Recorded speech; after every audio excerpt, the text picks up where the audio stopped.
मागील काही दिवसांपासून चंद्रपूर शहरात मोठ्या प्रमाणात प्रदूषण वाढले आहे। यामुळे नागरिकांचे आरोग्य धोक्यात आले आहे।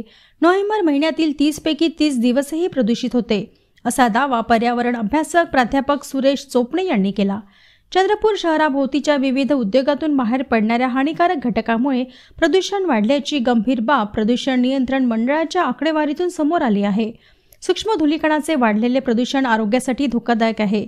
वाहनांची वाढती संख्या, त्यातून निघणारा धूर, रस्त्यावरील धूळ, कचरा, ज्वलन, बांधकाम उद्योग यासह अन्य कारणांमुळे प्रदूषणात वाढ झाली आहे। प्रत्येक शहरात विकासासाठी विविध बांधकाम, रस्ते बांधणे सुरू आहे।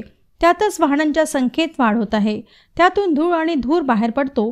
बहुतेक शहरात ही समस्या निर्माण होत असल्याने प्रदूषणात सतत वाढ होत असल्याचे प्रदूषण नियंत्रण मंडळाच्या आकडेवारीवरून लक्षात येत असल्याचे तज्ञ सांगतात।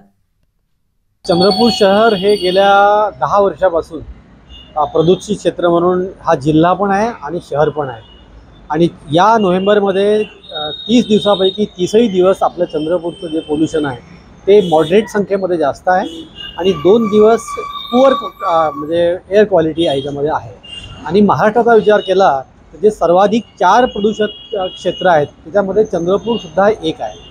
हा जो डाटा आहे तो केंद्रीय प्रदूषण नियंत्रण मंडळ दर महिन्याला ती जाहीर करते आणि दररोज आणि महिन्याभरामध्ये किती प्रदूषण होतं, वर्षभरात किती प्रदूषण आहे ते जाहीर करते।